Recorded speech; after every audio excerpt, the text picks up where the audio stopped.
Angry MGTOW here. Feminism is dead. Welcome to the devastation of feminism.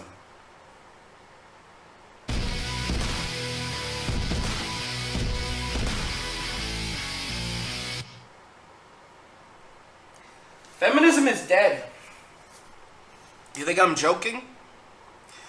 Just because you hear these people ranting and raving, wearing vaginas on their heads, and walking through the streets like lunatics, means absolutely nothing. Feminism is dead. Everyone essentially acknowledges that feminism has nothing to do with equality. In a Breitbart article, they recently noted that, actually let me correct myself, Vice actually noted that when it comes to conservative news, conservative media is literally winning on YouTube.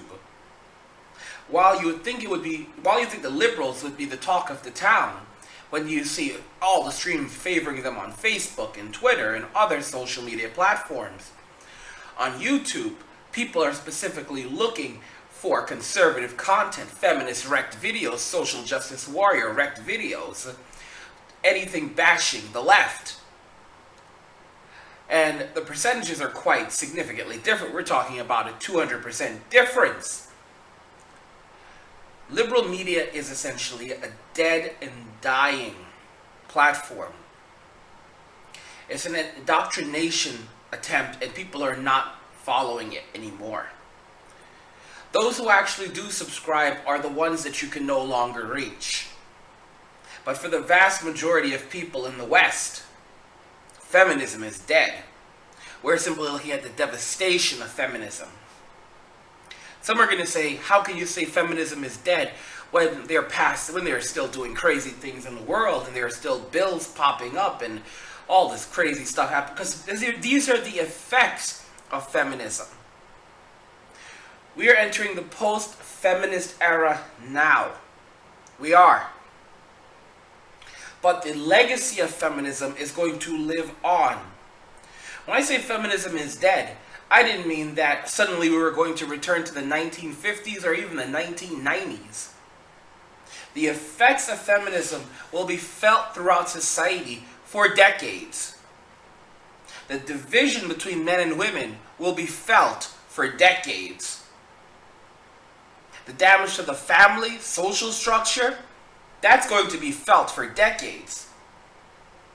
But the legitimacy of feminism, people branding themselves feminist, feminism having a major role in the media, feminism is dead. There'll be people who continue to try to push it, but it's dead. Because it's no longer popular. It's no longer cute. No one believes in it anymore, except for those completely gone individuals. The mainstream public has rejected feminism, along with globalism, which is the vehicle for feminism. With that, feminism has been given a severe wound. If you look at the things that Donald Trump is doing in the United States, on the surface, some people might say, oh, well, it's not much. In reality, it's quite severe. He's literally dismantling feminism left and right and the left. But people don't notice it because he's doing it discreetly with his social policies and programs. I said it before that women made their beds and now they'll have to lay in them. And that's essentially what is happening. They made their beds and now they have to lay in those beds as men go their own way. Another interesting point is that a lot of men, especially those in the MGTOW community, have no hope for the future when it comes to women. In other words, they don't see anything changing. Feminism's lingering effect is essentially going to be a considerable group of men and even women that think things cannot get better.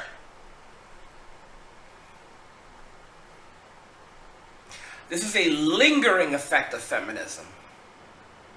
It is not the effect of continued feminism, it is the effect lingering because of feminism. Feminism is dead in 2017. In 2018, feminists won't know that they're dead. In 2019, everyone will try to pretend that feminism never happened. One of the major reasons why this is going to become so severe is within the next 5 years, they're saying that most millennials will start having children. This is not going to happen.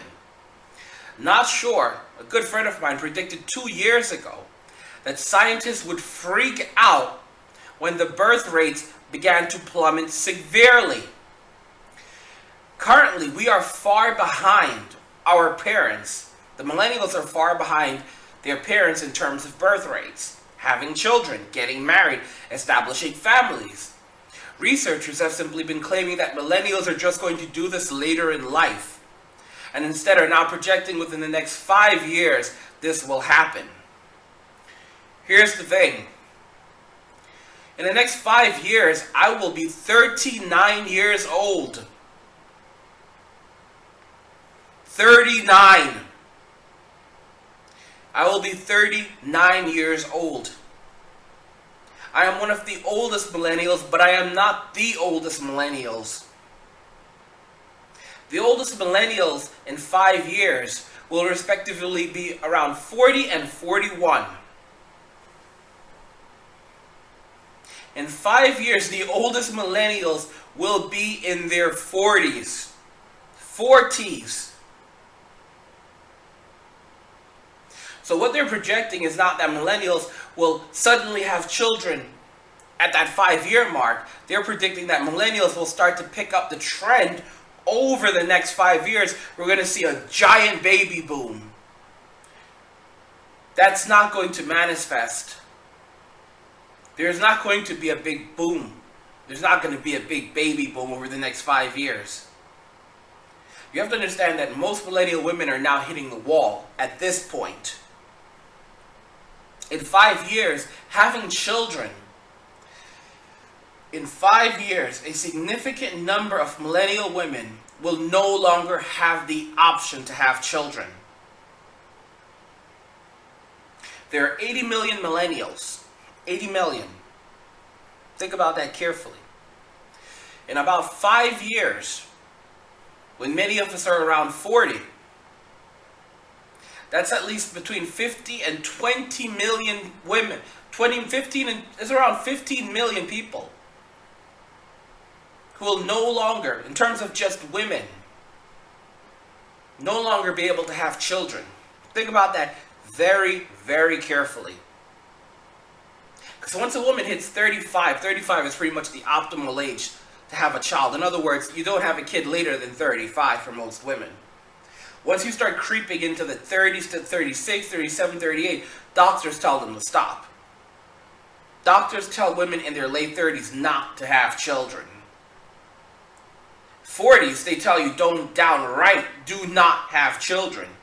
Do not have children. But once you start creeping into your late 30s, they tell you, it's not a good idea anymore. This is going to be one of the major severities of feminism because we're talking about replenishing birth rates. Immigration cannot solve that problem. You can bring all these immigrants in, but you want people who are educated, people with advanced degrees, and people who also have a certain amount of culture. Immigration does not solve that problem. Japan is having the same issue, which is why they're focusing more on automation than immigration. This is going to be one of the biggest slaps in the face. And I'm not just talking, I just focused on the birth rates. I just called out the issue with the birth rates. Going beyond the issue with the birth rates, we also have to factor in how miserable so many women are going to be when they discover that, oh shoots, I cannot get a man. I cannot get married. My life is miserable. My student loan debts are increasing. Many of us have unsubsidized loans, meaning that the interest rates can change on them. They can go up. You're not locked in.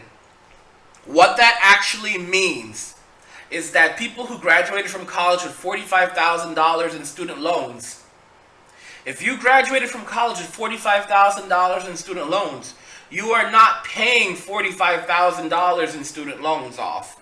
That's something that people don't understand. Unless you pay it off very, very quickly, typically, you are not paying off $45,000 in student loans. You are paying off $50,000, $60,000, sometimes even $70,000 in student loans because of all the interest that will be accrued over the years. People don't understand debt very well.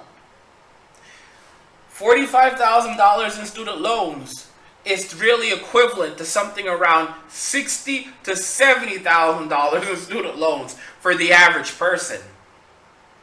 $150,000 in student loans is really equivalent to at least around $200,000 in student loans when you factor in the interest that you're going to pay on those loans over the course of your life.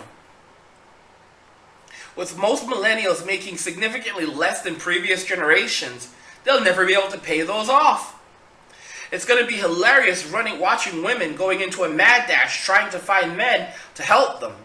And I've said it already, you're going to have these 50-year-old men, 60-year-old men, banging 20-year-olds, and then basically letting them know that either they wash the dishes, clean the floors, or they can get the fuck out. That's what we are entering.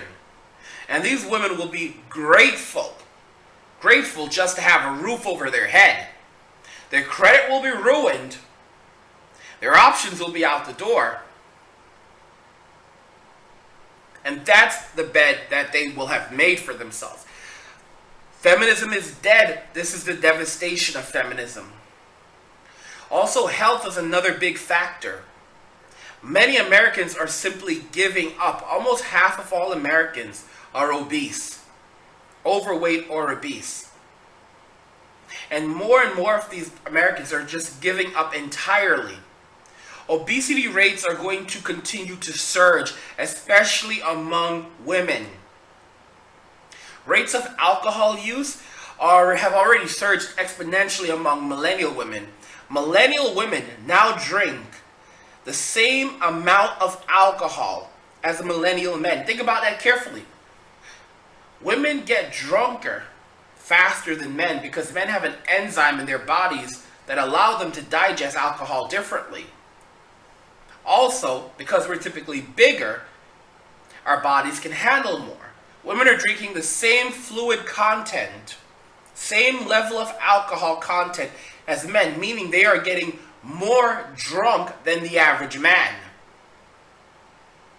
Very soon they're going to start out drinking us entirely. They're already getting more drunk than us. What this suggests is that the lives of millennial women is going to continue getting worse. Millennial women in our generation are more depressed than they have been in the last 50 to 70 years. More depressed, less happy about their lives. They have more options than ever, and less content than ever. Less happier than ever. There you have the legacy of feminism. It's going to be hilarious watching female doctors dropping out of the medical field from burnout. Female engineers walking away. And they can't blame sexism. They'll simply say, it's too much. I can't handle it anymore. To hold a job in the future, you're going to need a variety of special skills and degrees. To be very honest. These days, you need a bachelor's degree just to have a job making $15 an hour. $15 an hour. You need to have a bachelor's degree. Some jobs, $10 an hour. It's getting worse. Feminist pillaged society. They tore it apart. And it's going to be hilarious watching people saying, we need to come back together and sort this out. And then looking at the type of men that are in society today, the manginas, they're not going to do anything. Because they have no backbone. They have no gut. They have no ability to actually think rationally, coherently, and actually address issues. They lack basic common sense. This is one of the major devastations of feminism. The loss of men. But I don't feel sorry for them because essentially they brought this onto themselves. And as they've brought this onto themselves, they will now have to deal with the repercussions. Want to know what you guys think? If you agree that feminism is dead. Feminism is dead. Welcome to the devastation of feminism. Also remember that I make at least 3 of these videos every single day, so please consider becoming a Patreon by visiting my YouTube homepage, clicking on the Patreon link in the header of this video or in the description of this video. You can find the Patreon link on the header of my YouTube homepage or in the description of this video. Also, never miss another Angry MGTOW video by enabling notifications by clicking on the little bell below any video next to the subscribe button. When you click on it, you'll see a pop-up that says send me all notifications for this channel. Check the box, hit save. If you've already done it, you don't have to do it again, and this will ensure you always receive notification whenever I'm live streaming or put out a new video. Let me know if you agree that feminism is dead. Welcome to the devastation of feminism. Like, share, subscribe, and if you like the video, share the video. And just remember that all roads lead to MGTOW or death. And cheers! I swear, when I started doing cheers at the end of the videos, it was done to mock Sandman, but I really enjoy the cheers now. I really do. It's still mocking him. You know, I took his cheers. I wonder if there's anything else I can take. What else can I take from Sandman? I'm going to work on it.